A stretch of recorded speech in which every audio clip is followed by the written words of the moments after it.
amazing.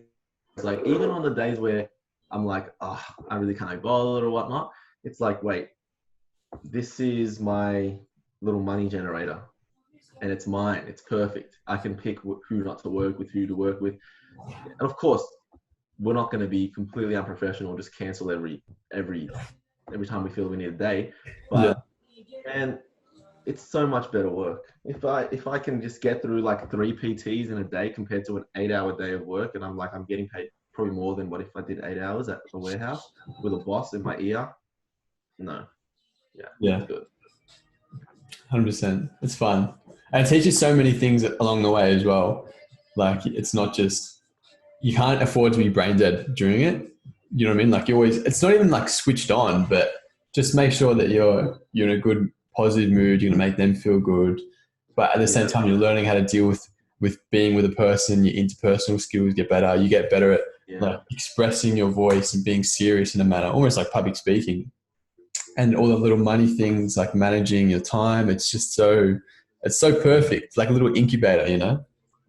yeah. It's good. It's damn good, man. It's like, it's as you said, timing as well for us is the key, because now, like, yeah, it was just good timing. It was just good timing. I would never, I do not want to, if I could go back, I would not take away the previous works we've done, plastering, this and that, trade, workshop, fitting, warehousing, none of it. It's all good, it's good because you see what's out there. And art for me and for you was like not what we enjoy. And then putting that effort and time instead into PTs, 10 times better. Yeah. And it's So not even, neither of them were going to be like a permanent thing. I mean, we knew that, you know, like it's not permanent that we were ever going to work, whatever job we had, it wasn't going to be permanent anyway, because we're just too yeah, ambitious for that sort of thing. we And switched just not jobs. settling. And then Yeah, it was like, we don't need this either, but along the way, you know, why not? And like you learn so much from doing it along the way anyway. the right timing for this exact type of work. And like you said, the skills you develop outside of it, it's not just teaching the fighting thing. You will definitely have seen it yourself from how you taught the first session to how you teach this session now, or how you approach a new client. And man, I had my first clients. I remember it was just, it wasn't horrible. It was just, there's things you learn through teaching that make you a better teacher. The key is to learn through teaching. So I'm sitting there going, okay, do this, do that. Then you realize, wait, I want to first break down the footwork. Okay, this is how you stand, number one. This is how you stand. This is how you move when you're moving in a fight. You go forward, go backwards, go sideways, go to the left. Okay, hand. Then you break everything down. Okay, when you do it, you're turning, rotation. Keep this hand up, bring everything back. And you figure out also, not every detail needs to be passed on at every moment. There's a time and place. That's a big But yeah, one. I've enjoyed it. It's so easy Yeah, to like just word vomit all yeah, over them and be like, this is exactly how you kick. And they're like, wait, so what? Wait, do I do? I do turn my hips? Oh, wait, no, wait. Am I meant to step and rotate my foot? And you're like, you're almost better off just saying, show me how you kick. First have a yeah. Show kick, me how you just kick. do it. And then like, oh yeah, just try and, you know, pivot on the foot a little bit more. Okay, cool. They start doing that. Oh yeah. And by the way, just, you know, keep this left hand up and just teach them like that. Mm, Like it's let them good. figure it out. They probably know a little bit without knowing it anyway, you know? But it's pretty interesting And then seeing someone on their first session and they're like, never ever trained before.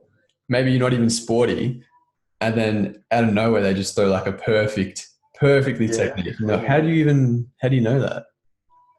That's mad. It's a good moment. It's a good moment. Sure. And So this week for me has been about since I yeah this week for me has been about health.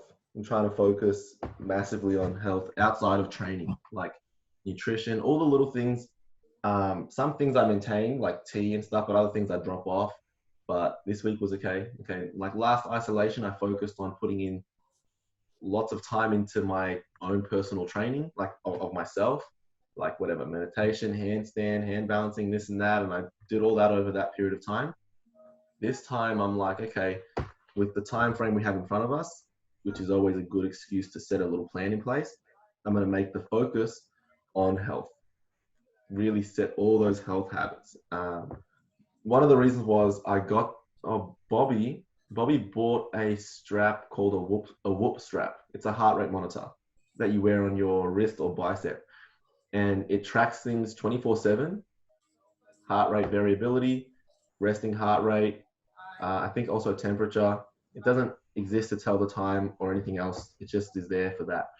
And a lot of the guys that he's training with in Sydney, he said their whole pro team is onto this thing. So I'm like, if I wanted to buy a heart rate monitor for a while, but I'm like, I want to make sure I don't want to be buying 2, 3 in a year. I want to buy one and make it the best one, most effective, whatever I need. So because Bobby did, I'm like, let me look into it a little bit more because I know he could have just jumped onto whatever trend that came up. But it looks legit, so I bought it, and it's been performing as I expected. So there's an app with it? Yeah, there's an app with it. So this is it here, the whoop strap here. You just keep it on. You charge it on your wrist as well, so you don't have to ever take it off. And the app just, what does it do? This is the app. So it'll go through like everything. Yeah, it'll tell you your sleep. Let me see if I track my. Is that the same one Raja uses? Raja has a different one. He has a Garmin one, I think, which is the same one that Jacko uses from his power. It does light, REM sleep, tells you exactly how long you're spending in it in each area. These are just things I want to keep track of because I know that keeping track of it will make me more aware. And with my goal being health this time, I'm like, okay, that's that. That was the first thing, heart rate to track. Also tracks it during training as well, which is good. And then all the other nutritional side of things. That's what I'm realizing. There's nutrition, supplements, and then extracurricular activities you do for health. Good. What have you been up to this last ISO hit? It's been a week now, yeah, for us, Melbourne. What have I been doing? Bumped up my PTs, so I'm doing about 15 sessions a week at the moment. What else am I doing? Jumped on that.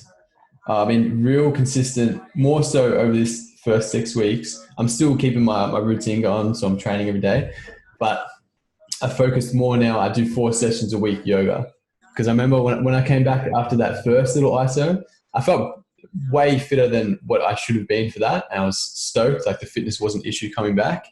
And then I was like, man, my hips are a bit tight though. And the kicks just fell off and it didn't even matter how hard that I trained.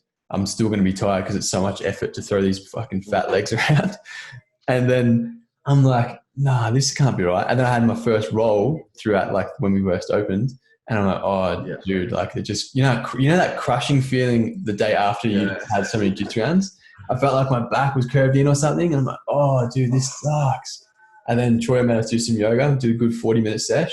And I'm like, yeah, it has to be a staple, especially just for this 6 weeks. So I don't come back sore and shit again. But even indefinitely, it's so beneficial.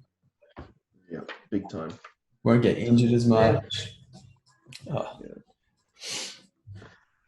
When you think about those practices that are out there to renew whatever you've got, man, yoga is I don't know if it's number one, but it definitely is effective and it's definitely legitimate. It's a full stretching routine that involves breath work, that involves calming the mind as well. How is that thing that needs to be a staple? What I have done is really knuckle down on meditation through the Sam Harris app that Bobby recommended again, Waking Up app. Yeah. It has been good. It has been good because he does it from a point, I'll use the word academic. It's like he approaches meditation from a little bit more of an academic perspective. There's a curriculum, there's a structure, even in the course, which it's just comprised of 10-minute meditations, and there's 50 of them. And you need to go through and finish all these 50 meditations before you engage in other parts of the app. So when you try to click on other parts of the app, it will remind you that it is recommended to finish that first, but you can also ignore the reminder and go into it. But I decided to stick to it, and now I'm on day 31. So it's good. It's good. It just approaches it from a good perspective, pretty easy to understand what you're trying to, or what or the reason you're doing it, the purpose. And then he also highlights basic things that you're doing every day in these meditation sessions that help you to get better at getting into that meditative state. But of course, there's a lot in terms of meditation, but that course has been good. Plus my own 10-minute unguided meditation every day. It has helped. Yeah, it's definitely a skill. It's a skill that will keep constantly being developed. There's so many different ways you can go about it. That's good that you're doing it though. It's so handy because I especially just watched. I just finished The Last Dance, the Michael Jordan documentary on the Chicago Bulls. Man, that was nuts. Oh, dude, I'm not even into basketball, but his mindset, I was like, holy shit, it's different. Crazy. But the thing that got me the most is in the end, episode 10, he says like what attributed the most to his success. And he's like, it's not because I was taller, my genetics. It's not even because I worked harder or I outworked them behind the scenes. He's like, I was just present.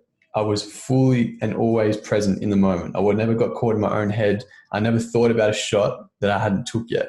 And I was like, oh shit, true? That's what it is. You just can't get trapped in your own head.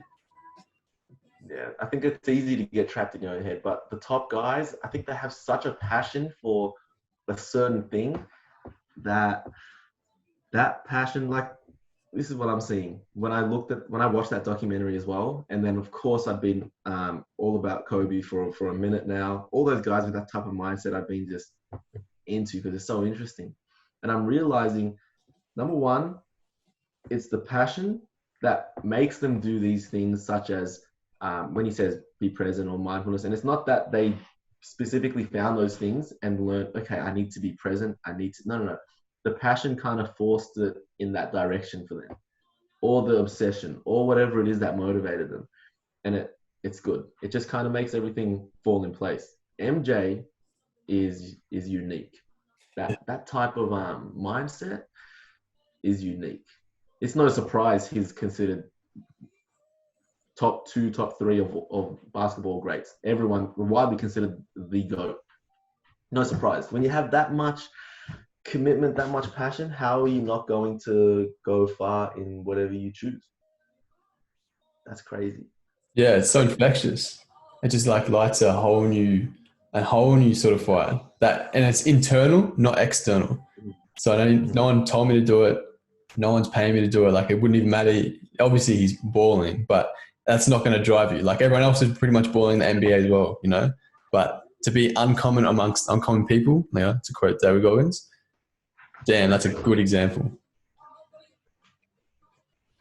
And even like the way he was more of a leader about it as well, you know, like it's not even just him. He's like, I can teach you. Like, you can do this too. Yeah, it's a mindset and a skill set, and both can be taught. And look, of course, when it comes to the Bulls, like basketball fans will debate on how he had Scottie Pippen, he had this and that. But at the end of the day, I feel like that type of person or personality, wherever he went, he was going to bring that out of his teammates. You know what I mean? It's like you had to match that, and that was your only option. That's crazy. Yeah. That's crazy because that's not maybe the best way to go about things depending on how you think, but it works. It's damn effective. True. And even like it was crazy to see that his mindset, that he could bring that same sort of energy when he played, like when he had a crack at baseball for a bit.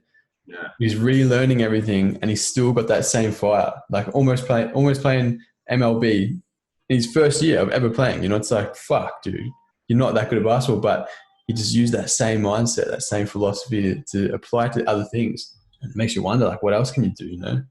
What else can you do? That's the thing. See, yeah, it's people like that kind of spark those questions in people. That's why documentaries like that are good, because a lot of people, it's easy to think people are, you know, special or this or that or whatnot. No. Everything is coming down to there's no secret sauce. It's all there. I think that documentary highlighted that. But again, people took it differently, because some people were saying to me, man, like when some of my clients watched that, and they're the ones that told me to watch it early on. And he's like, bro, you just realize that man, he's just like a special individual like that. And I'm like, he is 100%. But what I got from it was, there you go. This is how you do it. Yeah. It's Yeah, as exactly that. Like, do the thing, get the reward. You can do it too. yeah, that's how you do it. And they show you how. It's crazy. Because And people, they all they'll say, let themselves off with that, you know? They'll be like, he's yeah, special. I can't do that. Like, I'm so not, special. he's Michael Jordan. That's an excuse. Yeah, man, that's cool. That was one of the best documentaries I've seen this year. Yeah. Yeah, it's up there. Oh, man, I love seeing that shit. So motivating. I was just writing shit down the whole way through. I'm like, oh, even that whole, because I was trying to link, I'm sure someone's written about it before, but just trying to link those top tier, very common mindsets and habits that these successful guys are doing. And it's always there. And his, like a big part of his was the visualization, how he would just imagine that he went up to me in my head, create this whole scenario. That's visualization, make you feel the emotions. It's powerful shit. And then go out there and act, as if that really happened. It's like, if you tie that to player one theory and you say MJ's a player one, which you would definitely, you put him in that category, you'd say it's like he understood his character so well that he knew how to play his own character. He knew, okay, MJ performs well when he's fired up. MJ gets fired up when he feels like he's the underdog. Okay, that's what I'm going to give myself. So he'll put that scenario in his head, and there you go. You're letting yourself perform. Like, he knew how to play himself as a character. Yeah. He knew which things would fire him up, how he performed better at certain stages. So he would actively do things and interpret things in a way that would invoke a certain mindset or performance, which is crazy. And of course, And that's the learnable thing, It's such anyone can do this, Like, we can all self-evaluate enough that we know our character, know who we are, like as a base reality that we formed, over the years that we've been alive, figure it out, and then start working from there objectively. Like, this is me on a piece of paper. I'm going to write down the changes, and I start actually doing those things. You're going to rewrite your character, like that's how you level up. Yeah, that's it. Damn. So many gems dropped in there. Craziness. Athletes are such a great, these high level athletes are fun to observe, Yeah.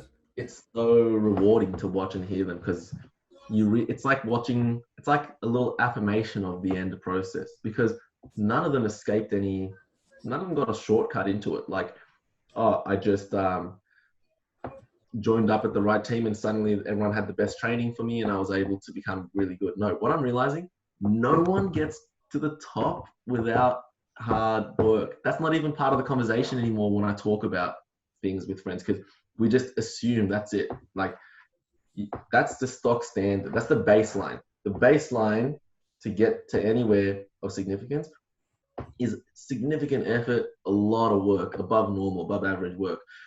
That's the baseline. So it's not like, that's just the baseline. And then there's other things outside of that that influence that work, the mindset, the passion, the love, the enjoyment, the competition. But the baseline is just the hard work, is not even worth mentioning at this stage. It's like, that's it. You're not going to get to any stage without the hard work. So there's no one out there that's like super talented as well that you see. It's all just work. I'm really believing that. Now, you might have, of course, you look at NBA guys, it's one of the clearer examples of physical nature determining, maybe different positions. He's tall, it could be a center, this and that. But that's still their stock standard amongst themselves. The key is the work. And there's so many NBA players that we're never going to hear of. We're never even going to know their names. They're playing on the court and you don't even know who it is that scored the point. Because out of those people, then it comes to the next level, who's working on that other level and doing those other things, the mindset, the things and that. You cannot escape the work.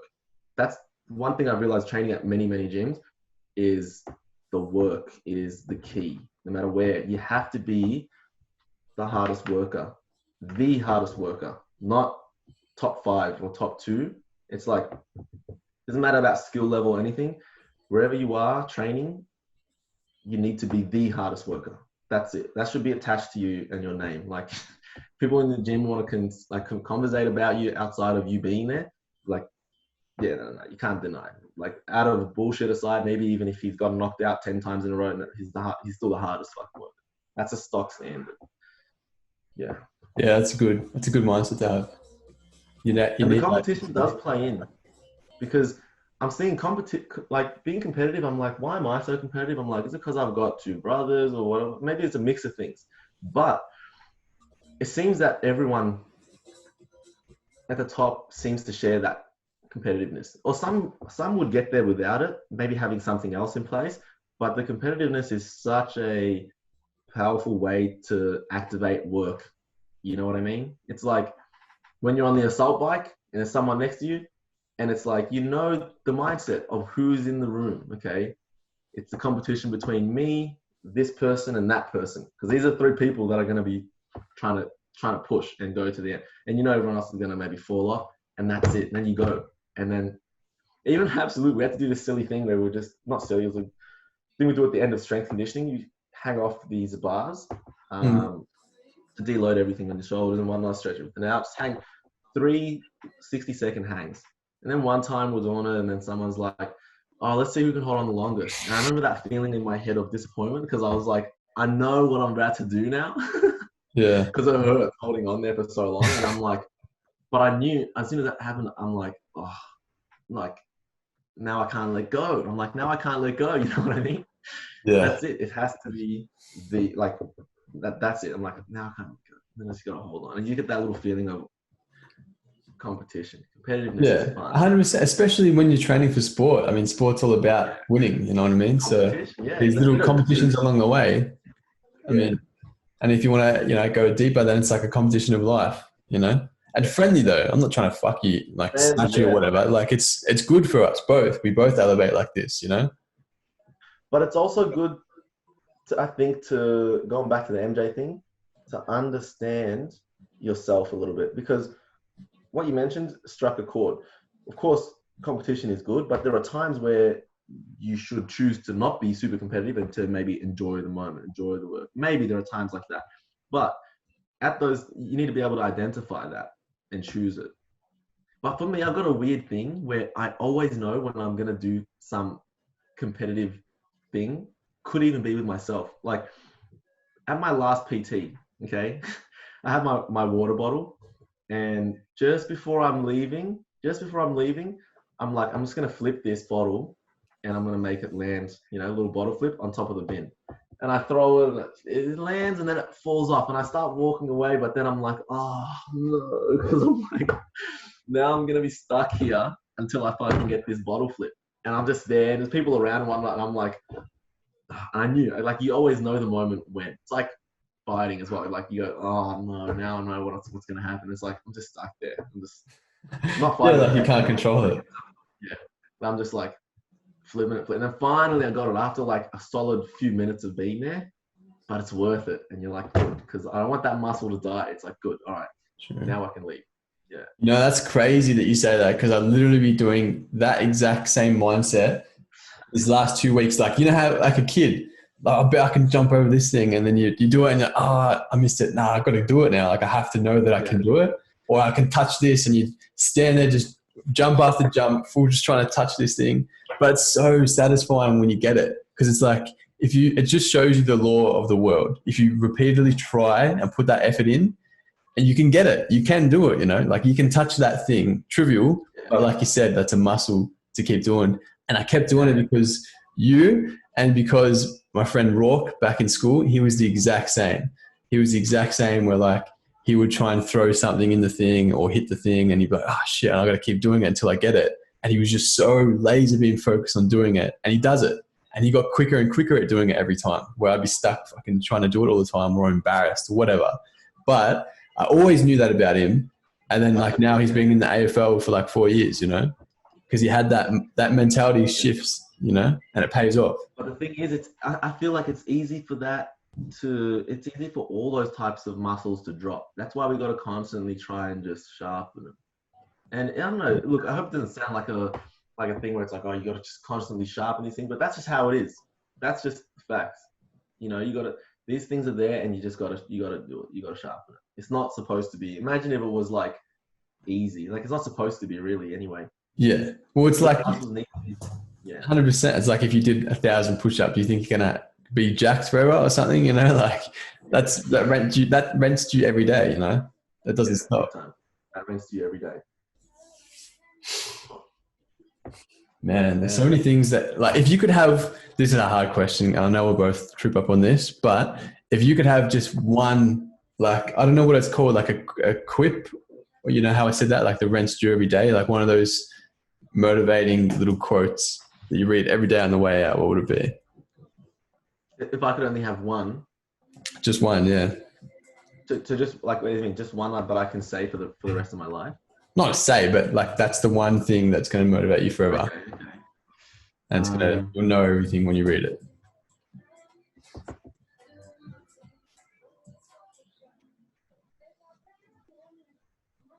It would probably be something like everything's possible or you are unlimited potential. I don't know if that's a quip, but if there was only one thing that I would hold on to, that would be one of those.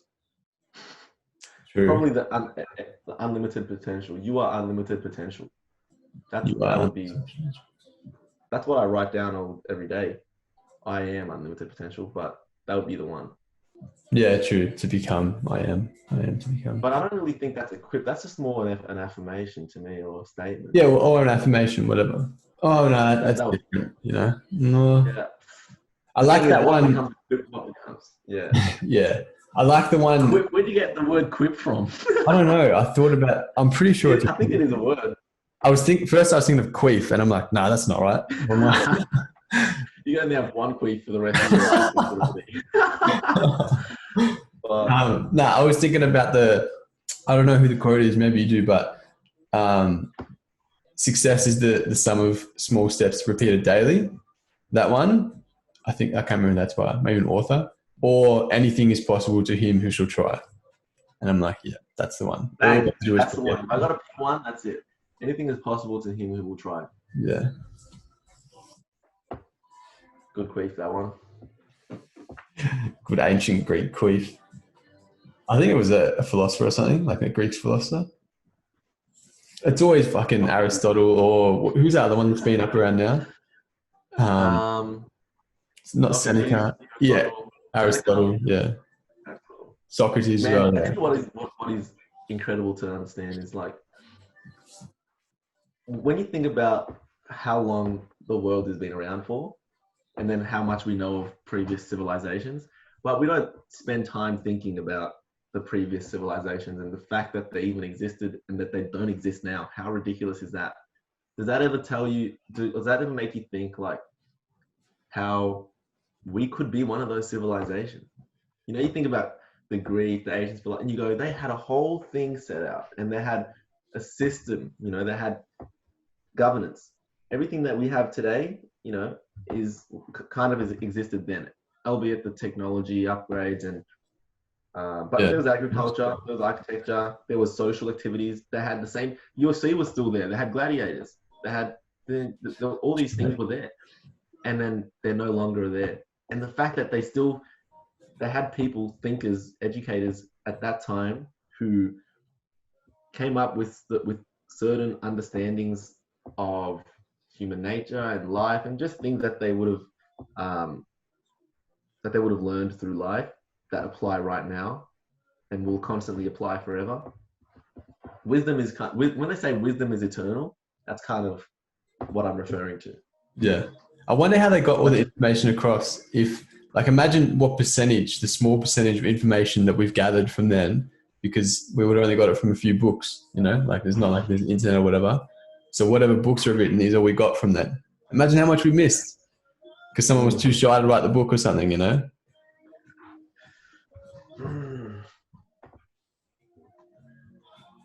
Crazy. And then all the other types of civilizations, Atlantis, all the ones that you hear about that are like 50-50 on validity, they're still interesting to go down those rabbit holes too.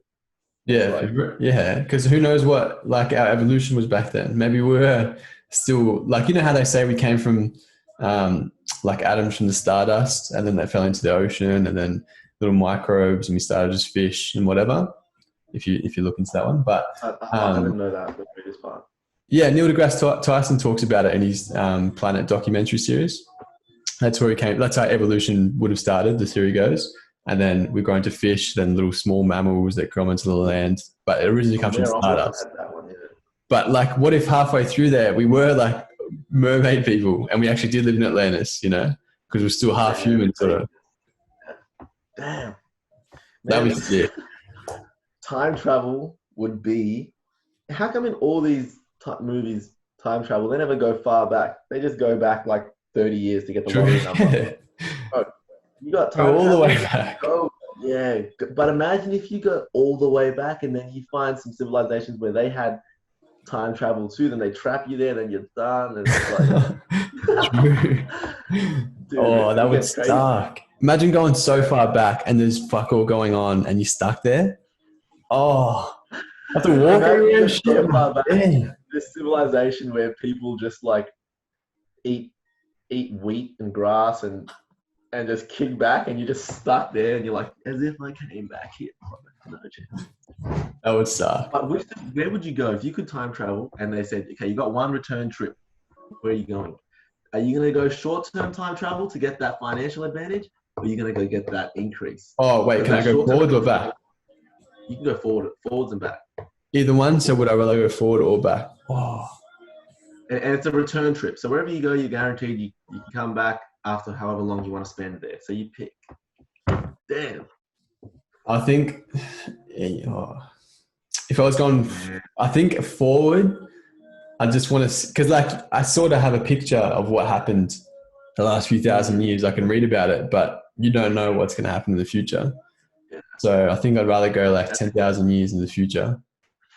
And also like, wait, okay, I don't know about this, but of course going back, anything you do can impact the future and will impact the future. But what about going forward? Is there some sort of effect also? Yeah, well, like if you've seen that someone was going to become the new president or whatever, just go back and kill him. You change, you change it. Yeah, Kanye. Kanye. Good on you, bro. But this, man, the more shit that goes on, the more you look at things and go, how ridiculous is the world right now? You're not even surprised anymore. You're like, yeah. It's not even a surprise. It's just a new kind of thing. But you look, you go, okay, Trump getting elected was like, whatever political side you're sitting on, you can't disagree that it's left field. No one sees it coming. Now it's here, it's there. Everyone was, okay, we'll put up with it. But the guy takes the piss. He's taken the piss. He's just treated like, I never listened to anything. I just watched one. I've never heard him speak in any video for longer than 10 seconds. I don't pay attention to that stuff. True. I only watched one single clip of him addressing a group of people. And man, I'm pissing myself. It was comedy. It was absolutely gold, bro. It was taking forever. Yeah, and I'm just in there thinking, how is this, like, it's actually taking the piss, like getting emotional, little silly situations and taking the piss, and then he's like not focusing on the point, he's focusing on the wrong points, and like I'm looking and I'm going, man, this guy's a legit person and he's actually a president. I'm like, he's actually right here. And then you look at it and you go, because I don't think many people have actually observed. We just kind of watch little clips that come up. I watched a solid 4 or 5 minute video of him speaking, and I'm like, bro, this is ridiculous. I was pissing myself. I think I might have screenshotted it. I was laughing, man. I was like, this is ridiculous. The guy's funny as fuck, but without trying to be, I'm like, how is he a thing? And then now you see Kanye's applying, or Kanye's saying, I'm going to run for president. People are kind of like, oh, whatever. But if that actually comes to fruition, don't be surprised. We can't be surprised at this stage. True. And not that there's anything wrong or against it, but it definitely is left field, is all I'm saying. These are things that you see in a movie or in a game, and you see it happening and you go, oh well, Kanye president, that'd be hilarious, bro. Imagine the first lady of the United States with a porn video getting slammed by a rapper. Oh, nothing against it, whatever, do your thing. But like, these are left field things. So these things We're, are not actually, yeah. we're Like living people in don't, there are people out the there that don't let craziest, that happen. the Yeah. craziest time that's ever been around. There's no way this much has happened in our lifetime compared to anyone else. Like we watched the biggest shit happen in the world, It's except a, for the world wars. it's a But melting within our pot. lifetime, the internet blows up. Donald Trump's president. All sort of aliens getting leaked by government. You'd be like, Yeah. what's happening? I think this is just like the last. Maybe it's like the ending part, or maybe they're just bored as shit watching Earth, and they're like, you know what? Let's just make this Yeah. century. Let's just fuck it right up and just see what happens. Bro, this decade, Just take it man, alone. I remember sitting on the bonnet of my car, and I'm sitting there with Felicia. We're watching. I'm looking up in where was I? Sorrento. This is the first day of 2020, and of course we were motivated. You know, I got certain goals, and I'm thinking about them. And outside of like, regardless, I'm just sitting there looking up, and I remember saying to her, I was like, "This is going to be a ridiculous year." I go, things at the end of this year will not at all look like how they look at the start of this year. And that's the case every year, but I meant it more so. Like things at the end of this year will be significant. What did I say? I said I'm like the world will be in a drastically different position. Cheers, man. Yeah, the world will be in a drastically different position at the end of this year than it is at the start. And the bushfires came along and whatnot, Oh and yeah. whatever. That didn't seem too crazy to me. That seemed like a natural thing, you know, whatever. Bushfires, it's bad, it's not good, but nothing that makes you look twice and second guess and go, things are kind of weird. And then other things go on, coronavirus, and then this and that. And it's only the 19th of July. You go, we've got True. 5 months and 10 days. You know, we've got 5 months and 10 days. But I'm really trying to make sure that I don't get distracted throughout all this, and I try to, you know, find a way to, at the end of the year, still hit some shit, still get some shit ticked off, have in a better position. Yeah, which we It are. can't be. We can't forget. Yeah, it can't be like at the end of the year you're in the same position. It's like, nah, this year I'm going to do it. It's so easy to fall back, you know. So easy to fall back, and it sucks as well because, like you were saying before, to bring it back full circle, when you were saying that nothing gets done without the hard work, no matter who you are. I was just, after I watched The Last Dance, I was just scrolling through Instagram and I'd seen a photo. This is small scale, but I'd seen a photo of the Mendez bros, the black belt jiu-jitsu twins. And it was when they were brown belts, and it was with Damian Maya and Rafael Domingos and that. And you know how like when you're a purple brown belt and you're competing always, you physically look different. Like you look like you're trying to be the alpha, that young lion that's coming up. And then when they're black belts, they're just chilling, you know, like you already know how good you are. You don't have to prove it. You know that. Yeah, And it's like, you didn't get there without going through that brown belt, purple belt competitive phase where you're trying to take dudes' heads off. It's a bit uglier, but you work harder. And Jordan said the same thing when coming up through his years. He said, I had to work a lot harder, but as I got better and I used my brain more and I used my team and I was smarter. But you don't get there without working hard first. Man, you're going to talk about talent. Jordan himself in high school, I'm not sure the exact number, he got dropped from teams. He wasn't selected for certain teams. That shit crushed him. He was like crying, and the little competitive kid crying at home didn't get selected. Like people look at him now and go, man, he's just an athletic freak. Those kind of guys are ridiculous. You know what I mean? The amount of work that goes in, and what I mean by the hard work is not even part of the conversation for me anymore. I don't let that exist kind of in my head as like a narrative of like, I got to work hard. No, I just kind of make it a stock standard. I go, that's just what it has to be. It's not even, that's just what it has to be. You do not get there without it. It's impossible. You can't. And if you do, you'll get exposed. CM Punk made it to the UFC without those years of hard work. Got his ass beat against guys like Mickey Gall, who got slept by a guy, not slept, we got belted by a guy who only had his misses in his corner and hadn't been training. So these are high level guys. Even the guy, what's his name, that one, Mike Perry, okay, outside of slapping around old elderly people, that guy himself had to put in the work. He was in and out of trouble, constantly fighting, and then just had to knuckle down. I was looking at his story. None of these guys escape it. Jorge Masvidal, people looking at him now, win or lose regardless, sleeping in the gym, sleeping in his car, training, fighting. These guys, like, you don't do that.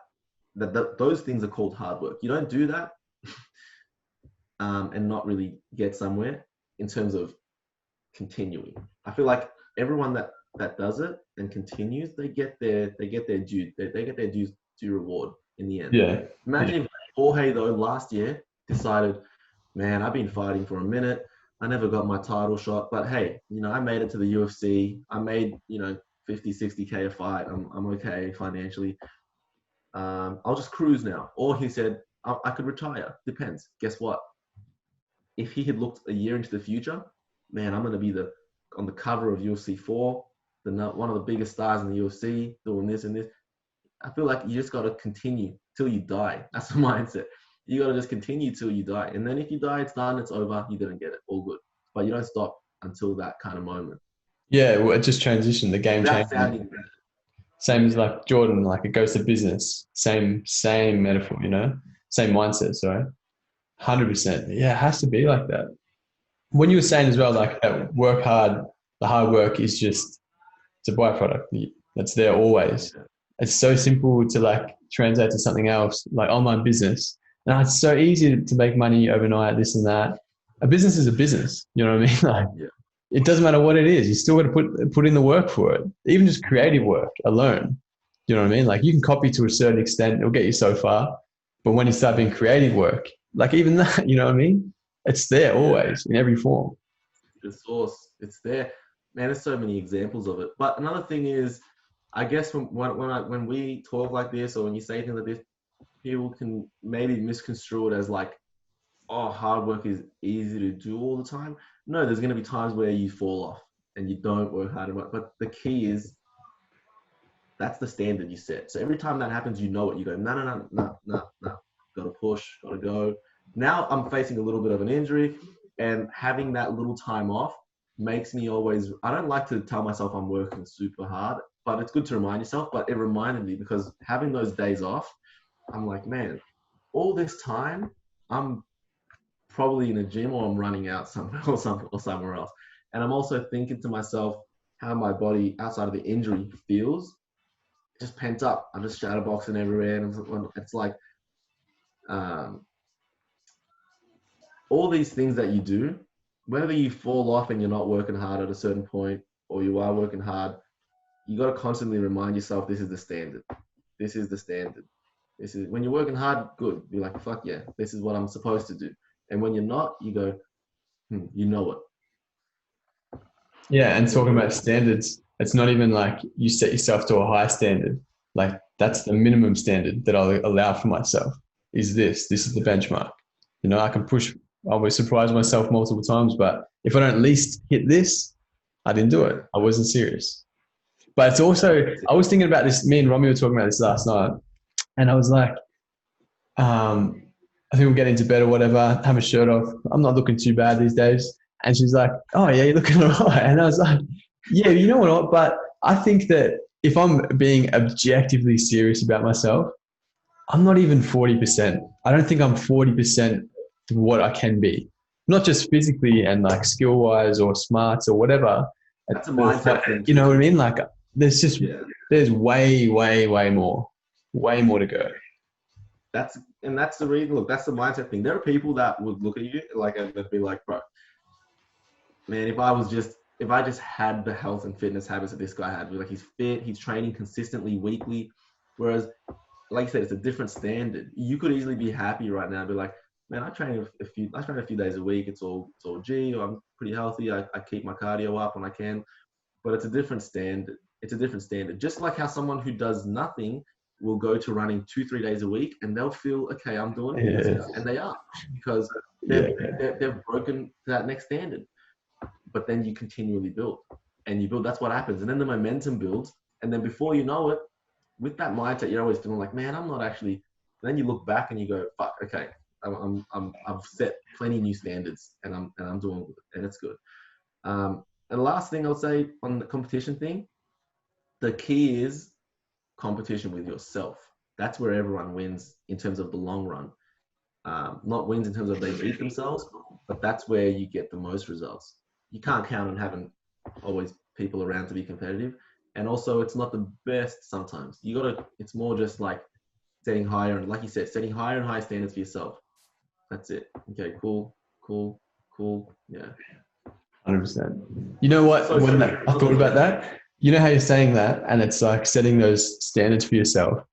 It's almost like setting little games for you, little bonus challenges that you can do that will give you some sort of sense of satisfaction above what everyone else is doing. And that reminds me so much of I've been reading The Game is Life again, and Me too. I just started up again. Bad, the How first many? one. Yeah, the first one. First one's the best one. And she was, you know how like what Danielle, one of the main characters, how she spent all her points on treating life as a game, and that's all she thought about. And it's like you make everything a game for you. You know what I mean? And you keep getting better at games. You keep getting better at winning. You understand the rules. You understand the little hacks. And those games just keep escalating, and that growth and experience just gets better and better. And then in the overall game of life, you know what I mean? It's just so beneficial. Like you're just a much better player. You know what I mean? Like everything's a game for me, not just this one game that we're all playing. And that's why play one is so valuable. Like I think when we say game, it doesn't mean treat it like a game. Like it's look. Actually, I'll leave it at that. That sums it up really well. Like how you put it just then, it sums it up really well. When you treat everything like a game and you give yourself little side quests, little missions, little this, little that, you're playing on another level. I was telling one of my clients, I go, automatically, you're kind of operating on another level. Think about isolation hit, not the best for certain people. Some people will struggle more economically than others, mentally than others. But if you decide, okay, ISO's here, what am I going to do? Like, okay, I'm going to this time focus on my health. You just mentioned the yoga. I'm like, I'll put a note up there. I'm going to add that in as well. Another thing. You create this little thing. You're now playing a different game. You know, you're operating instantly different. Whereas the situation is already bad. You've given yourself ways to engage with the situation so that when it's over, you're left with something good, with something better. Yeah, just that whole, turning it into a positive sort of thing, you know? It's a better way to pass the time. Yeah, it's more fun. To keep yourself stimulated. Oh, dude. Awesome. And you know how they always say, like, a lot of older successful guys to keep having those successes when you're much older. And they always say you have to keep that childlike mentality. It's that same thing, you know? You have to be playful with it. It's a game still. It's still fun. You still enjoy it. It still makes you happy. And it's also like, to play on that is, the enjoyment is massive. Keeping the childlike is massive, and not really caring. I feel like when you this is an obvious one, but when you really want to improve yourself, sometimes you'll run into barriers like that are opinions, okay? And when you don't give a shit about those in a good way, then you're not holding yourself back. One quote I came across early, like a few years ago, something to do with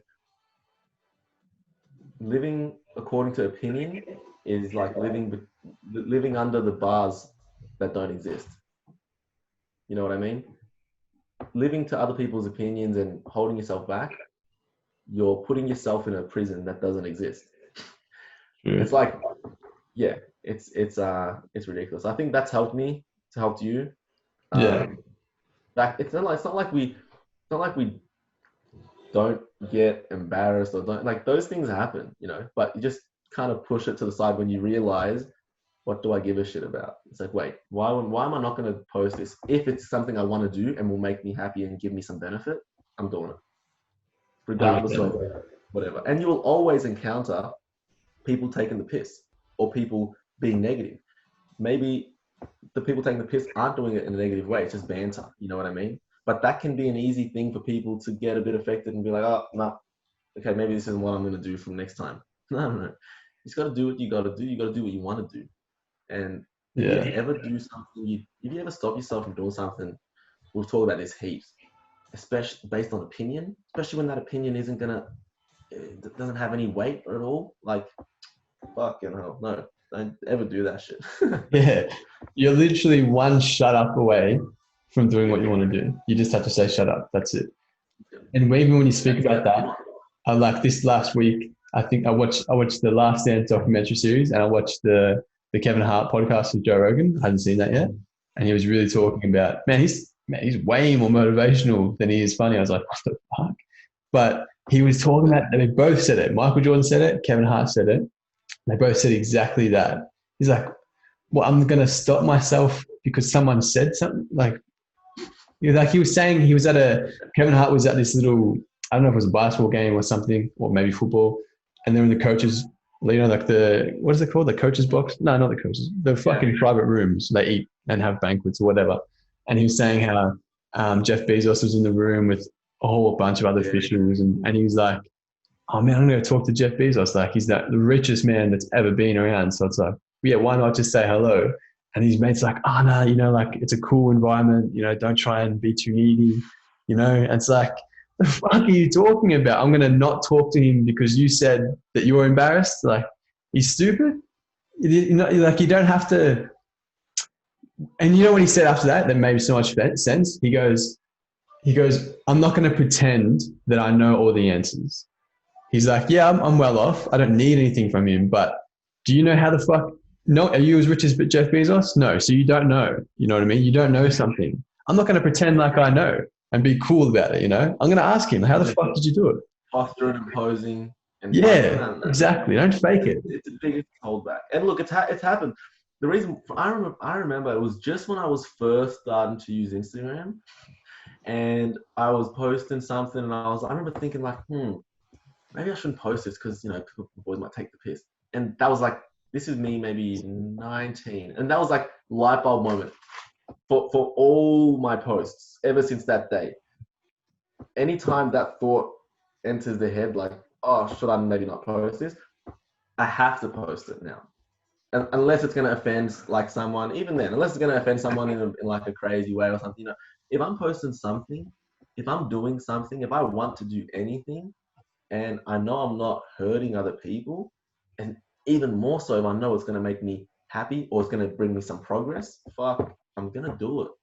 I'm going to do it every time. Like, yeah. I remember when I was, even little situations, I was running one time, or this was, bro, people forget, people never used to really wear skins. You know what I mean? And I was preparing for a race with my mate in the gym, and I'm putting on these skins to run in because that's what I'm going to run in on the day.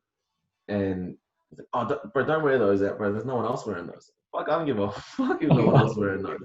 I'm still putting them on. And when I put them on, did I feel a little bit conscious at the start? Yeah, I did. But do I give a shit? No. This is my training. This is what I'm going to, no.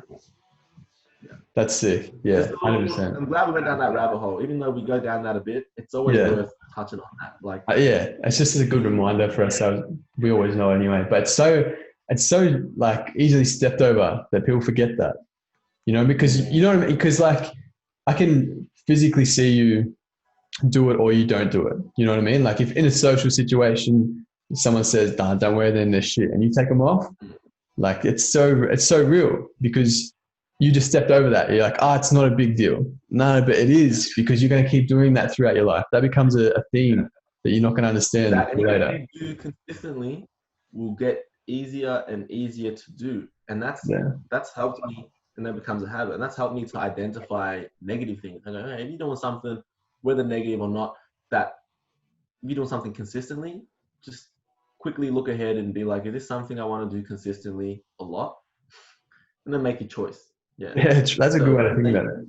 Yeah, same thing with exactly what you just mentioned. Mentally, you could be like, maybe, yeah, you know what?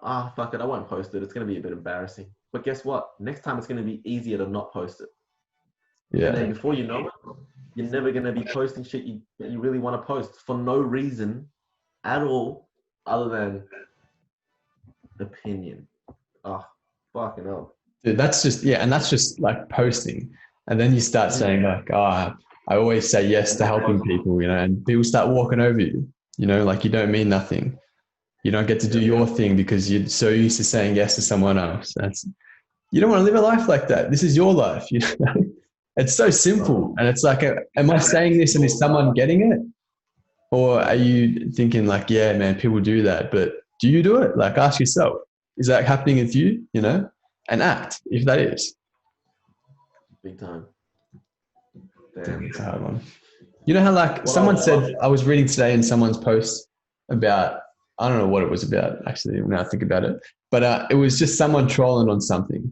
Oh yeah, it was like this guy who was in GQ Mag, and someone said you don't know fashion, and it's like, hang on a second, like trollers don't know that they're a troll. They just say this shit, and you pull them up, and they're like, yeah, no, no, I was just joking, this and that. You don't know you're part of the problem. You know what I mean? Mm. You got to stop doing that shit instead of thinking like, yeah, I bet people are worse. Because it's People a do it more than reaction. me. It's It's a bad. reaction. It's a reaction. And again, anything you do consistently, if you're going to continuously react in a certain way, it's going to be easier to react in that way. You know what I Yeah, mean? So a lot of people I've seen, people react in certain ways consistently, you know, and that's significant because your reaction is kind of one of the only things you have control over. But if you don't actively look at it and be like, is this the best way to react? Am I reacting just because of one other way? That'll be your default mechanism. That's going to be how you react to everything. So there's people like I'll see anything that anyone's doing, they'll want to shut it down in whatever way. I've got mates they'll want to talk shit about it. Not even about me. Someone else will be doing something like, bro, do you see him doing this and that? Yeah, thinking it's going to be a positive thing. Like, yeah, bro, fuck, sick. You know, bro, what an idiot, bro. No chance. I'm thinking maybe it's banter, maybe it's not, but it's not a good way to it's react. a fine line, isn't it? You know, even if it is banter, it's like that's cheap. It's cheap banter. It's cheap laughs. We don't need to be doing that. You're building a worse That's why habit by doing it.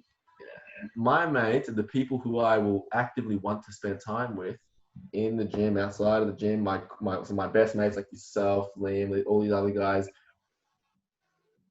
are people that anything good happens, we're supporting each other. Yeah, Happiness. Like you, if I hear someone's doing this and that, I'm like, bro, do it. Go for that. My dad telling me he wants to do this and try. I go, do it. Go. Do these things. Go out, do these things. Try everything. What's the yeah, point? What's the yeah? This is how I like to react to things, and I've built that reaction. So over time, every time something like that will happen, I'm gonna push that person to go. I'm gonna try and support. But like, yeah, fuck yeah, that's mad. Do that. That's what you got to do.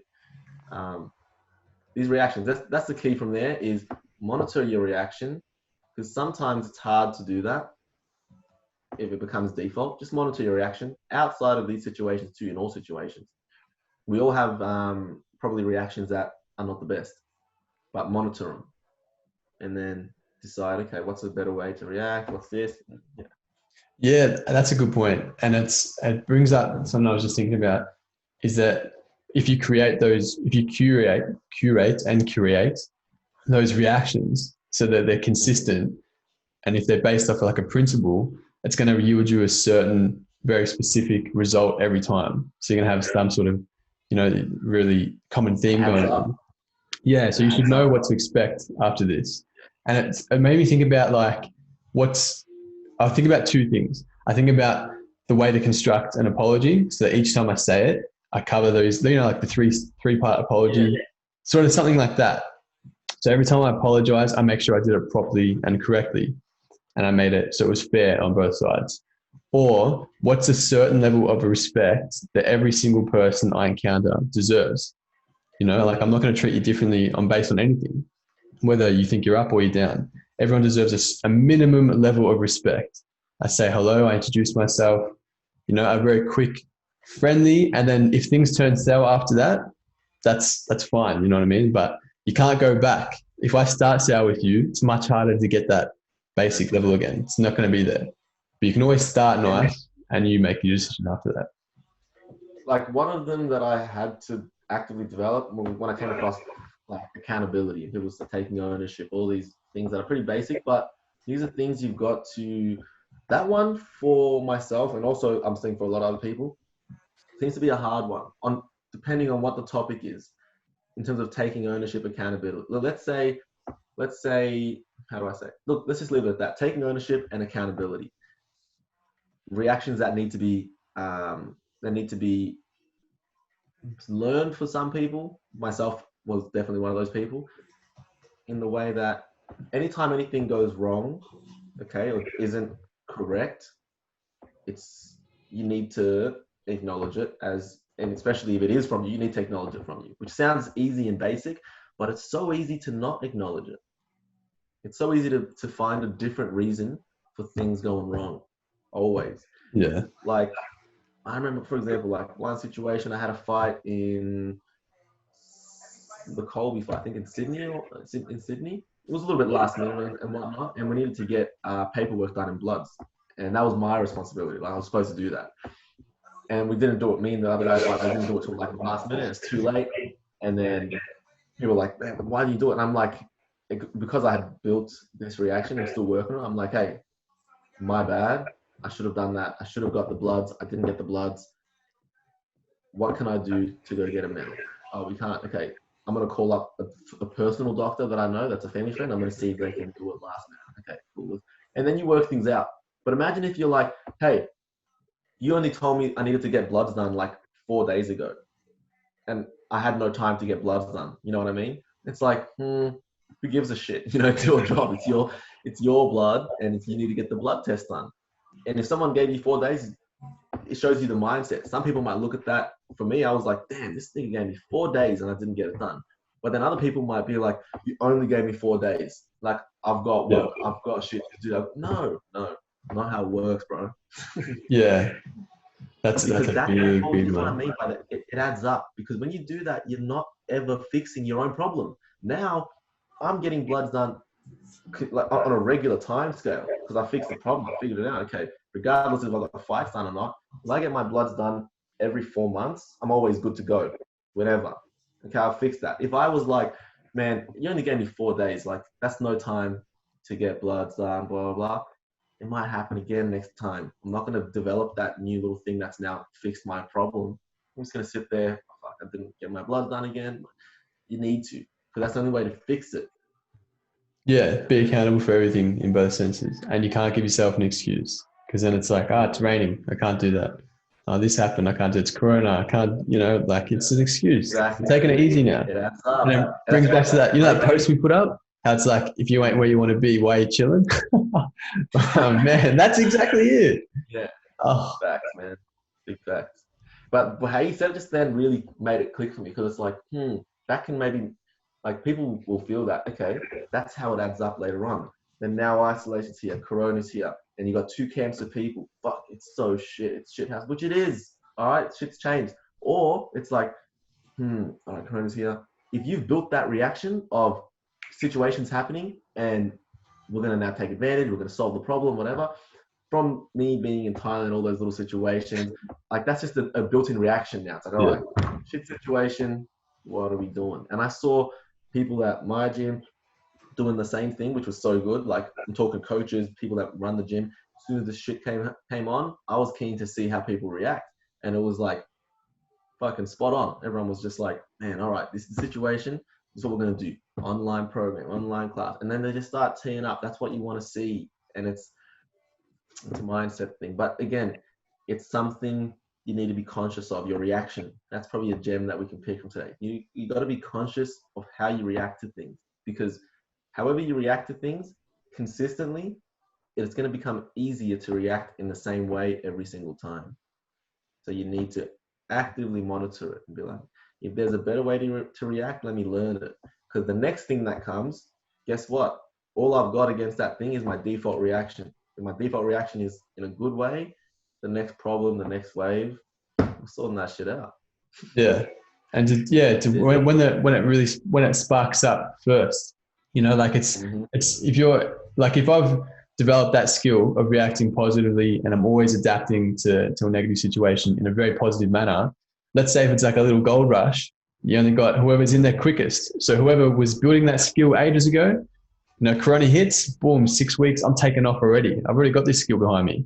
Then I'm 6 weeks after this is done, I'm so much more ahead because of what I've done previously, but if you built that lazy habit, you gave yourself not only 6 weeks off, but now you've gone back. You got to rebuild that. You know what I mean? Like it's just so. You've always got, like they say, between stimulus and response, choice. You have choice. So it's good. You always got that. Let's move on. Like this now, Corona thing. Liam came over sometime last week, and he mentioned it in like a great way. He's like, man, it's like lockdown 2.0. So you get a free replay. You know what I mean? You want to have your first lockdown, and instead of react, that's what I mean by reaction. Instead of now hearing about it, and then you see the common reaction, fuck, second lockdown. We don't get a break, do we? It's fucking shit. I'm like, bro, you've got a free replay right Yeah. here, a free replay. If you're not happy with how it was, or if you were happy, you can now, like, okay, pick apart what was going on in that first lockdown. Second one, how we doing this? And I'm seeing a lot of people. It's like, I could probably say Jimmy Mullins, boys, all the boys in power.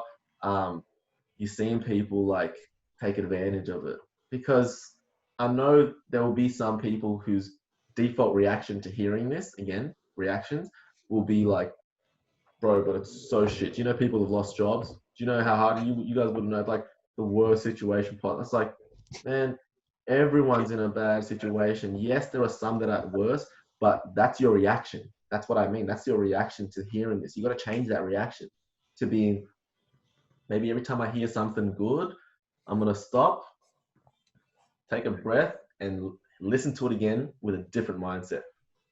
Choose, okay, good, and then move on. Like, If you're not getting ahead in this year, there's literally never ever been an easier year in ever to get ahead than this year. Like, you've got Corona alone. Okay. Like, yeah, sure. You might have lost your job. Okay. I understand that. It's not too hard to get, either find another opportunity or jump on a government payment seeker. yeah. You're getting double payments. This never happened before. Ride that for a bit. You're going to be pretty well off. Then after that, get yourself like a little side hustle that you can do. You're flipping this or that. You're running PTs out of your garage. You're teaching a guitar. You're on Zoom doing like whatever. Not very hard. You can set that up.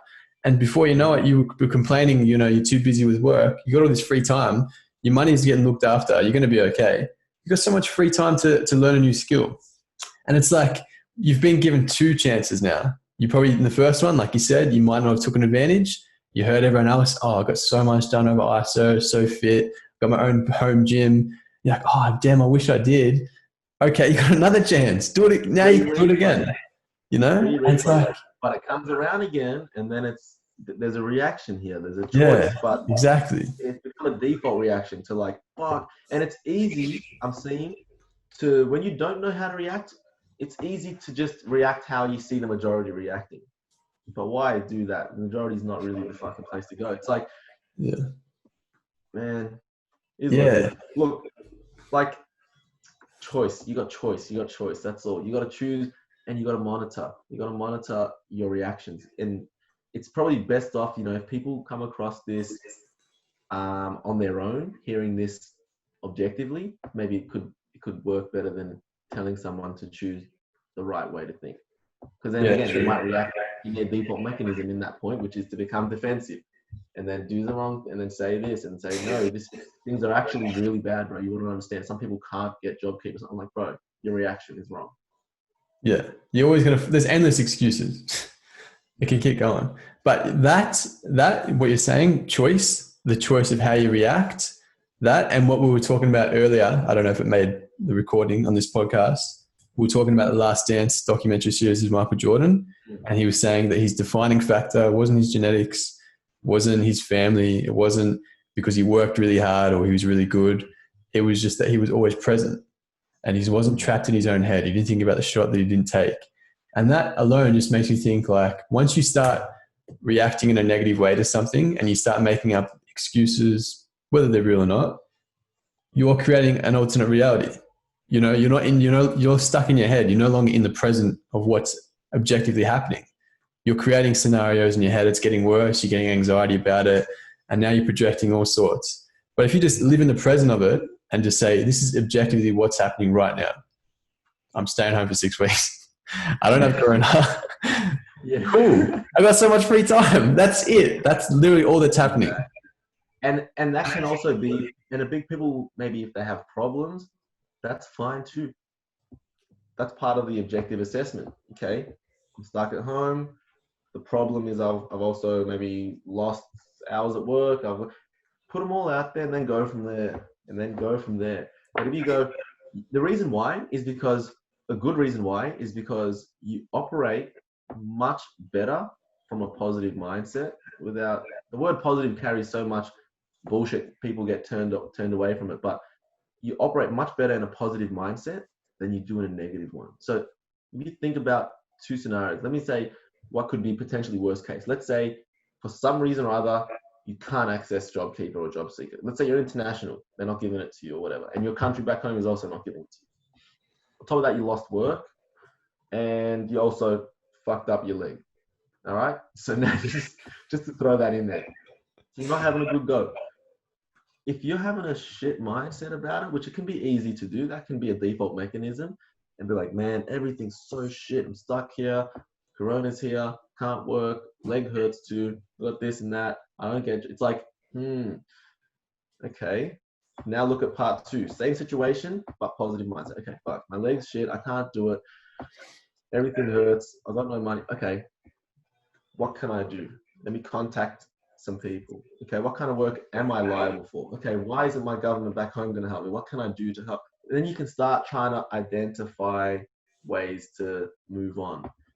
It's just the fact that you operate better from a positive mindset than from a negative one. Yeah, and change that word. Change it, positive, growth, happy, something gets you more results, like it's whatever the good one is, Yeah. You think good things, not bad things. Simple. Yeah. Nice. Like this. This is the upgrade talks. The upgrade talks with Sem and Josh. Just episodes with us only. No guest, although we do have some guests lined up over this 6 weeks especially. This is a great time to obviously get guests while we can get them on Zoom and everyone's schedule's been pulled back a little bit. But in the meantime, even if we don't do that, it's just us two. We're still going. Yeah. But yeah, we've got that little sheet. With the people we have coming on. So hopefully whoever's on Instagram or Facebook can suss it out and see. Yeah. And each guest that we have on obviously is going to be it's going to be more directed with a more clear topic of what they're going to talk about. Their background is obviously going to shape the way the conversation goes. But regardless, everyone that's on is either we're upgrading from it and we're learning, or they're a legitimate player one in our eyes, and we want to know. We want to take these things away as well. Like we're just trying to get better here, and you guys get to be along for the ride. Keen as. And then you know what's funny? Joe Rogan had his 10-year anniversary, yeah? Yeah, that's so sick. That's ridiculous, bro. 10 years, and when I was watching, Will Harris was running through in the background when he did the Kamaru Usman episode, and he's looking at Joe's studio, and it's like, this guy's got it's like double my house, and that's his studio. That little area is just one room. He's got the float tank. He's got mats with 3-4 bags hanging up. He's got a whole gym area worked out. Got office spaces, cameras all over the place. He's got a gallery. That just popped into my head. It's like, that's ridiculous. Yeah. This guy's got a whole stronghold he built over 10 years. Yeah, well, for physically, he has that, which is badass and that's sick. But man, look at the way he's shaped the world. Look at who he's had on his podcast for one, and look at how many people have started podcasts for him or have gone and done things because they heard someone on his podcast. He literally created an entire industry. People are podcasters, you're making a living now. That's what we want. That's what we have to ask him. When we go on the podcast, we'll go, how do you feel? Do you ever have moments where you're just like looking at the person in front of you and being like, damn, I've got Mike Tyson sitting in front of me. I got Elon Musk sitting in front of me. Just smoked a joint, Elon Musk. What's life? What is life? Yeah, bro. And you just communicate with these people. Regular Joe Blow, and his name's actually Joe. Regular Joe. No, his name's fucking, what is it? Joseph. Joseph Rogan. Oh, man, shit. That's what I'm calling him the day I meet him. Okay, Joseph. Yeah, Joseph, how you going, mate? It's crazy. Yeah. But I like the way he's so humble about it, how he says when he's like, man, you changed that guy's life or whatever. He's like, yeah, I love doing it, but it's just the podcast has a mind of its own and I'm just here for the ride. It's like, man, that's good. It's not like, I fucking started in the industry, And one last little thing I'll say, look, imagine if Joe, I'm sure when he started his podcast, I'm 100%, he'll tell us of himself one day. People would have been like, shit idea. No one's on podcasts, shit quality. So you look silly.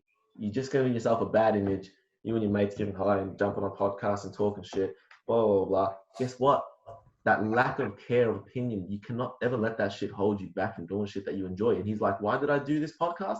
Because I enjoyed it. I enjoyed kicking back with my mate and chatting shit and putting it out there. And then we got guests, and then things built. And then before you know it, one of the most influential reporters of all time. So ridiculous. Yeah. So we're not going anywhere. Whether this gets 1 view or 1,000 views, doesn't matter. It's good for us anyway. Like, I feel better after these talks. You know, like I implement things, I write them down. Yeah. It has real effects. Always feel like I've just got a boost. It's like having a little Red Bull for pushing me in the right direction mentally. Yeah. Every time I have a podcast with you. Yeah, sick.